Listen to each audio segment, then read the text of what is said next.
Welcome to the Sharkpreneur podcast with Kevin Harrington and Seth Greene. Kevin Harrington is the inventor of the infomercial, one of the original sharks from the hit TV show Shark Tank, and has generated over $5 billion in TV and digital direct response sales. Seth Greene is the world's first trusted authority on cutting-edge direct response marketing, a best-selling author, and the only 3-time Marketer of the Year nominee. On the podcast, Kevin and Seth interview sharkpreneurs who share straight talk on what it takes to explode your business. Why do so many businesses struggle while others seem to explode overnight? Do you wish you had the secret to this type of exponential growth? Now, I've scaled more than 20 businesses to over $100 million, and it's not just luck. In my new book with Mark Tim, Mentor to Millions, you'll learn the repeatable framework I use in all my business ventures for massive success. Order at kevinmentor.com and get over $1,000 in bonuses. Head to kevinmentor.com. Welcome to the Sharkpreneur podcast. This is your co-host, Seth Greene. Today I have the good fortune to be joined by Tristan Bond of the Practice Acceleration Method. He has created a system to help you create predictable, profitable, and scalable businesses by using the Market Rebook Manage system. It's been implemented by everyone from solo startup businesses to clients doing over $20 million a year. The book, The Practice Acceleration Method, is an international bestseller in 4 business categories and 6 countries. Tristan, thanks so much for joining us. Seth, it's my pleasure to be here. Thank you for allowing me the opportunity to talk to you and all your listeners. Awesome. Let's go back in time. How did you get started? Perfect. Well, wow. We'll grab a time machine and we'll jump back. So the way I got started, I was a physiotherapist and I was working for another practice back at the time. And they asked me to join a partnership with them. And that was when I was 22. And at that point, I was I started developing the practice acceleration method back then. I just didn't know what it was going to be called. And I presented it to them and they didn't like it. And they're like, you can join a partnership, but we're not going to use any of your ideas. And at 22, I guess I was a bit more headstrong than I am now. I got my back up a little bit. And I went in this Entrepreneur of the Year competition and I presented this idea for the Ernst & Young Entrepreneur of the Year, the big accounting firm. And we made it through to the semifinals and we had some people that wanted to invest in it. And I rejected the investment. We didn't go on to win it, but I thought this has got legs. I'm going to start this out. I didn't know what to do. And then I started when I took a holiday. I went to Europe for 6 weeks. When I got back, my mum said, I found a room for you to rent and it's time for you to stop talking and start doing. So she's like, here it is. Gotta love mom. She's like, I'll drive you there and make this happen. And yeah, she drove me there and she waited downstairs and she's like, have you signed a lease? And yeah, I was like, I have. So that's how I started in this little small room, rolling it out by myself.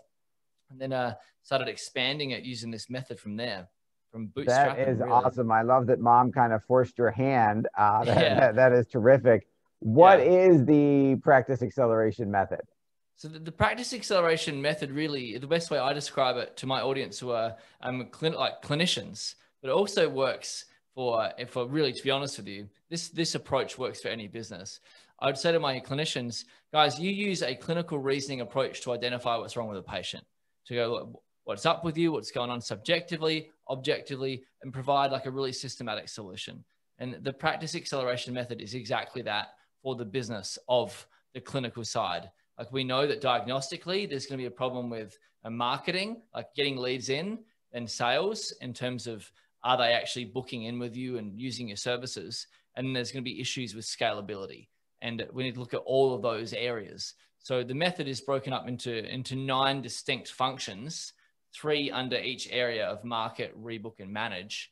And we go through and we diagnose each area so that our clients can get leads on demand, so they can keep them, so they can provide an incredible service, and so they can grow a team without the business depending on them. So that's it in a nutshell. I hope I've done a good job of explaining that and fast forward. You have, absolutely. I'd like to dive in a little deeper. What was the first practice? Do you remember the first practice that you used this method on, and kind of what was their story of how it worked? And I'm sure you've improved and made tweaks and distinctions along the way.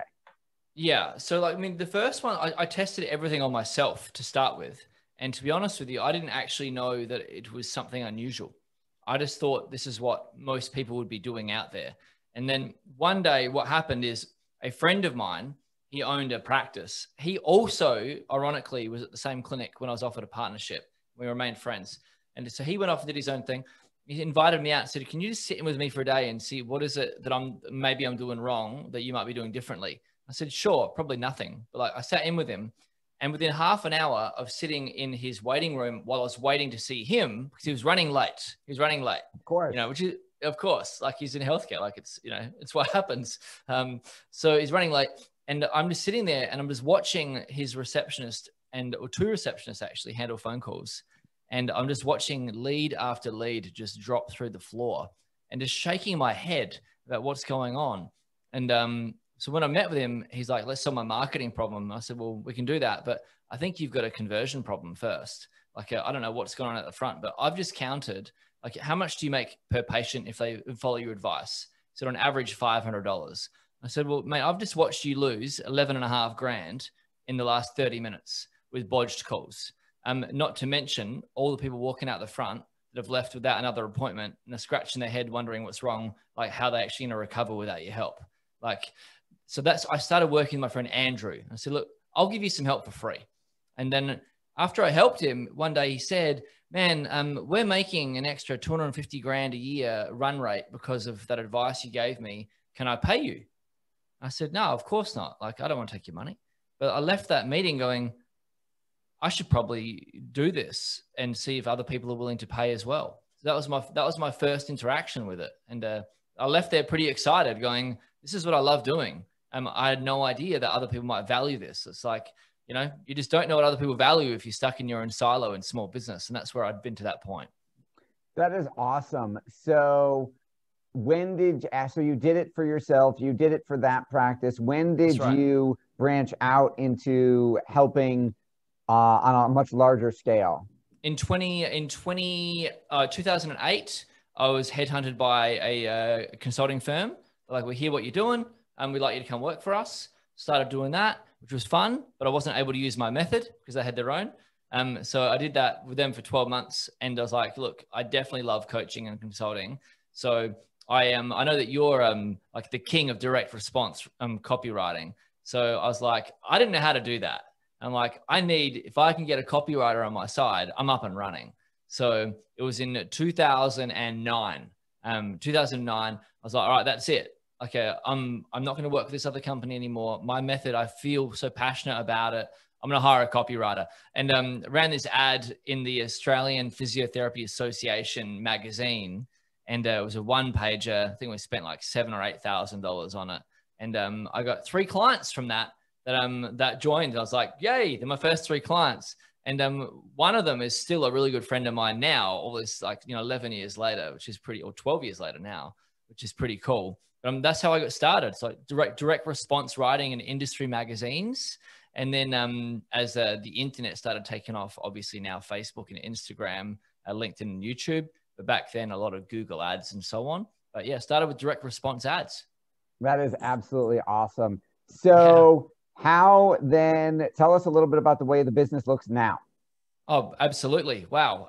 What would you like to know specifically so I just don't dribble on? Because I get pretty excited talking about I would like to see you excitedly dribble. So all right, cool. How far have you grown? How many places, how many practices and businesses have you helped? Talk a little bit about the team, all that good stuff. Oh, perfect. Oh, I love talking about all those areas. So I'll go like top to toe. So to date, we've worked with just over 2,500 practices globally. Our big markets where we really love to serve people are, like, I'm in Australia, so we love our Australians, obviously. We also love our cousins over there in New Zealand. We work with a lot of Kiwis.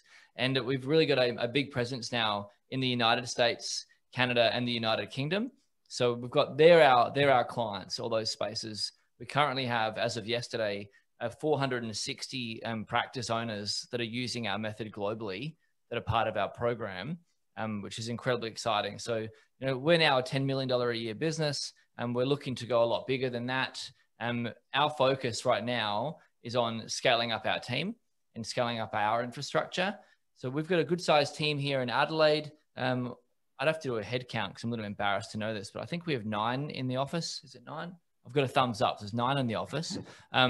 And I've got a large team over in the Philippines supporting us as well. I actually don't know the head count. All up, we've got about 35 staff. We've got coaches that work with us over in the United States and also in Australia that are off-site. And we have a large marketing team, which is all remote based, and they are scattered across Melbourne in Australia, Sydney, and then we've got one of our writers is in Vegas. Our virtual CMO, he works over in Florida. And our ad guy, Jason, is always moving. He's a nomad. Last I checked, he was in Venezuela. Yeah, I hope sounds like a dangerous place. I hope he's still okay. I haven't spoken to him for a week or so. So we had a big team scattered all over the place with people in specific functions. So it's we practice what we preach is what I'm trying to say, Seth. Like everything that we teach, we've done in a healthcare space, and now we've done it in a coaching space. Like we're just so excited about like the method itself, and we're continually expanding it. That is fascinating. What are you finding some of the biggest mistakes that practices in business are making when it comes to growth and scale that you're helping them solve? That's a really good question. So the first mistake that I find is not actually having a marketing system in and of itself. So being dependent on a lead source, which you can't control, and then you're at the mercy of the market. Like the biggest contributing factor to business failure is not having enough leads, and then not being able to convert those leads. But if we're unable to actually generate a lead through a process that we can control, then we're really in a lot of strife. So that's the first problem that we see, and that's the first problem that we work on with our clients to solve. And the next problem is they're not understanding or having a process to actually take that lead through the entire journey that you offer as a company. You know, driving them through your clinical services to help them to the best of your ability as a clinician. But because of that, like overall, we know we can help a client make an extra 53% in revenue within 90 days, just on improving conversion.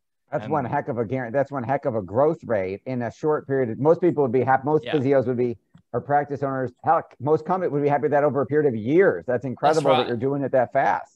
Yeah, absolutely. And obviously the speed of that is going to depend on the size of your team. Smaller team, quicker implementation, a bigger team, slower to move. But then that comes into our third method. So the problem there is like the third biggest mistake I find is actually not having clarity of expectations with team, like clarity of expectations, clarity of role, clarity of what success looks like, and then lacking a process for accountability. Like, are we actually hitting that? And then finally, lacking a system for a meeting rhythm to actually have that conversation ongoing so that your team are performing at the level they want to and you want them to do. So they're the three big mistakes, like not enough leads, not enough conversion of those leads, and then finally, lack of control of team all heading in the same pathway. So the tragedy is we see there's a lot of fantastic clinicians across physical therapy, chiropractic, podiatry, dentistry, and so on. And as they're growing and they're doing an amazing job clinically, they actually start going down in profit, up in stress, losing their time. Revenue's growing, but it's a vanity score, and they're not enjoying themselves because they're unable to actually get their head around how to grow their team in an aligned way. So I'm spending a lot of time on that right now for even companies doing just like 500 grand a year and upwards. Like that is the biggest roadblock at that point is team. So you built a large company yourself serving these practices worldwide. Is your company provide, is this like a coaching program where you're telling them what to do? Is there implementation or done for you features? if I'm a practice, I want to hire you, how does that process work?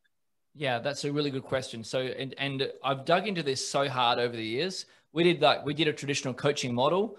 We also had a marketing agency. So I just love business, period. And what I noticed was with coaching is we were at that point, it was like, hey, you need to do this. Here's how you need to do it, which is all great. But it's like, there's a lot of information. Then with our agency, it was like, great, we're going to give you the leads. So what we found is a better model is with our done with you coaching program is where we actually give you the strategy, hold you by the hand and help you implement it as if you're in-house inside an agency. So if you're working with me, Seth, we'd say, great, this is a strategy we're going to use. Here it is. It's proven and tested. Here's all the proof of results. Here are all the other people that have applied it that you can speak with. Plus, you're going to be on a call with our coaching staff. Like we run 20 different coaching calls a fortnight now. We're going to actually hold you by the hand and implement it into your business to ensure that it happens. So that's the way that we found that we can get the best possible results. It's a little bit labor heavy on our side, but it's like we're about results here and we're here for the long term. And I want to build something really powerful. So I'm prepared to pay more on the labor side and work harder to ensure our clients win. So it's a done with you program. I love it. So how do you help practice owners and business owners who fall into what Michael Gerber called the E-myth trap, where we get caught up, we start a practice because we want to help people. We want to do physiotherapy, chiropractic, dentist. We don't want to, we don't set out to own a business. We just think we just want to take care of patients. So how do you get them to make that transition to start thinking like a true business owner? Yeah, we do a lot of work on that. And that's a really valid point. So we work a lot on mindset, transitioning from, I call it clinician to CEO mindset, or clinician to owner mindset. And there are certainly a lot of roadblocks there, which I completely understand. I've gone through them myself. And I've worked with people at 2,500 plus that have gone through the same thing. And one of the ways that we actually address that is we have a mindset coach that speaks to our clients, and we run through that. But ultimately, if I'm going to break this down for you and for our listeners to make this really simple, like if you want to have the outcome, you can't really change the method. Like if a patient wants to get pain-free, they cannot choose how they're going to do that. They actually need to listen to the professional. So if you want to run a business, you cannot purely approach it from a clinical space. You actually need to ultimately understand you're owning a business. And there's two ways to do that. Number one is that you learn how to do it and you double down and you do it. Like that's one method. The other way is you actually pay the problem away and you hire someone within your company that is going to lead you, and you actually pay the CEO and that they can do that. They're a hungry business person. They want to do that. And that's also an option. Some of our clients hire a CEO who becomes part of our program. That the limiting factor there is, in order to have that financial capacity to hire a CEO to come in, if you refuse to be part of the business, I guess you're like, hey, I want to be a clinician. I kind of want to be on the board. I want to clip the ticket and get my shares. But in order to do that, you need a really good chairman or a really good CEO. And you want a good one? Like, I don't know, I'm not sure what it's like out there for other businesses doing sort of numbers that we're doing. But like, if I was to replace myself as CEO, you're paying $1 million a year for that. For a healthcare business to get in a CEO that's even like of any normal, okay standard, you're going to pay $300,000 a year. Like, so it's a question of, are you going to pony up the dough or are you going to buckle down and do it yourself? So that's what we say to them. These are your choices. And when you choose to do it our way, which is what happens 99% of the time, then we go through that nature of, when you own a business, you can serve people at a higher level. We are not going to change how you think about your patients. We're going to help you to amplify your impact. You're going to be more powerful than ever before. But the real reason that you don't want to step away from the tools and become a CEO isn't because you love your patients. It's because you're scared out of your mind of rejection. You're scared out of your mind of failing. So we go through that and we unpack the real conversation that our clients are having in the middle of the night when they wake up, when they pretend in the morning they didn't wake up and think that. The conversation that they won't have even with their mum and dad. The conversation they won't dare to have with their colleagues. So we unpack all that, and then they start moving pretty quick. And when we see them helping more patients and growing, they're like, wow, like business is actually the most ethical thing to do, because you can help more people. Anyway, that's my rant on it, and other people are welcome to have different opinions, but that's just my personal opinion on it. I appreciate your personal opinion. You talked about, you hit a number of points in there, one of which I want to address. How did you advise your practices to pivot during COVID? Because we're recording this in 2021 in the beginning. We've been through the height of the pandemic. What guidance, how did you talk them off the ledges? What marketing changes did you make? How did you juggle that, considering that you probably had practices all around the world that physically had to close for a period of time until they got declared essential workers? Yeah. So I remember the morning that happened. It was tragic. Like, I mean, it was going on for a little while, but I was personally I was in Australia. I was in Melbourne. I was about to get in an Uber to go to the Grand Prix. And then I get a message from the office going, you're not going to the Grand Prix. The UK have gone into shutdown. And I'm like, okay, cool. I'll handle this after the first couple of laps of racing. And then I look at my phone, like Grand Prix cancelled. I'm like, oh goodness, I need to get a plane back home to Adelaide. Couldn't do it. So I remember it happening. And by the time I go back to Adelaide, we're like, all right, our clients getting shut down in the UK and the US. Australia is going to be next. How are we going to help these guys? So honestly, it was like the most frantic period of my life. For the next 3 weeks, we created brand new content to show our clients how to do a number of things. Like firstly, how to negotiate with their landlords. We showed them how to do that. We created an entire system for negotiation. We went through a process of cash flow management. And we now have, I mean, we've always said to our clients, you want to have a 90-day bunch of cash in your account for a rainy day. And now we've extended that and said, we now advise you to have 6 months of cash flow stored away, because we're in a world now where a pandemic has happened and we'd be foolish to think it won't happen again. We showed our clients how to remain engaged with their customers, their patients and their clients whilst in shutdown to ensure they're not going to lose that trust equity they've built up, so that when they do reopen, they can still have that trust equity. We created done for you campaigns so that when they do come out of shutdown, they can quickly rebook, get people in. We show them how to market that while they're in shutdown. And for many of our clients who can actually practice virtually, so some of our clients can practice virtually in terms of physiotherapy, Pilates. We've even seen it, obviously psychology, dietetics, and things like that. I've even seen some virtual dentistry. I'm not certain how you do that, by the way. I was going to ask you that question. I'm honestly not certain. And I think it was more like educational type videos they were creating. But in any event, we showed them how to monetize their services. That's what we do with dentistry. We ran campaigns around teeth whitening during the down period. And then we got them on the phones and they were selling teeth whitening to provide the service later. And they were taking cash flow while shut down, and they're actually making more money. That's right. And we did the same thing with podiatry and chiropody, I think you might call it over there in the States, with providing orthotic devices. So obviously, as you know, the worst thing in the world that's happened in my memory. A lot of our clients have come out thriving. Not all of them. Not all of them. So if you're sitting there listening, going, my business sucked during the pandemic, I'm telling you, the hardest period I've ever been through. But a lot of our clients thrived and did even better during it, because everything kind of aligned that our method worked well to do that. So we provided them with all those solutions. And so we called it a Corona War Plan, and we have it in place. So that's in terms of content that we provided. I went out immediately and went on a hiring binge so that I could have people available 24 hours virtually on the phones to support our clients. And that's what I did. The next thing I did was I was like, cool, how much cash flow have we got? How are we looking? Like, everything we taught our clients, we did ourselves, and we applied our methods. And I was looking at it going, geez, we could be in a lot of trouble here. This is going to be bad. But we ended up coming out of it growing, but only because we'd completely pivoted and changed our mindset entirely. So looking back on it, it's not over yet. We're still digging deep and changing things, but what a growth curve. Pretty crazy. Absolutely. For our folks who are watching or listening and want to learn more about the practice acceleration method and how it can work in their business, no matter the type, where is the best place for us to send them? If you go to the URL, thepracticeaccelerationmethod.com. Awesome. Anything else you want to share before I let you go? I know your time's incredibly valuable. No, man, I've had a wonderful time here. But I'm looking forward to getting stuck into the Facebook Ninja that you wrote after this. So I'm gonna dig into that. And I appreciate that. That's a little outdated. I wrote that a couple of years ago. There obviously been a lot of changes to Facebook since then. But I'd be happy. We do coaching calls for that where we jump on and go over all the updates. So I'd be happy to do that for you. I just love the fact it's called Ninja. I'm like, I can't not have that. That's cool. Thank you very much. I appreciate that. That's awesome. Both copywriting and my personal lifelong career in martial arts. Wow, I love it. That's awesome, man. Well, thank you so much for having me, Seth. It's my absolute pleasure to be here. Morning.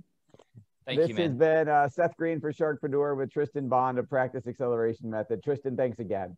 Thank you, sir. Thanks, everybody, for watching or listening. We'll see you next time. Do you need money to fund your idea, product, or service? Are you ready to take your business to the next level but need capital to get it done?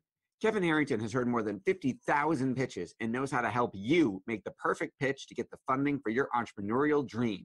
He's distilled the process down in his perfect pitch cheat sheet, and it's yours for free. Just text PITCH to him right now at 727-888-2100.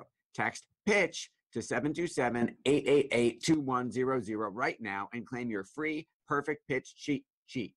Text PITCH to 727-888-2100 to start funding your dream today. This show has been produced by Market Domination, LLC. To discover how you can have your own show completely done for you and turn it into a real published book and become the authority in your marketplace, go to www.marketdominationllc.com/podcast offer.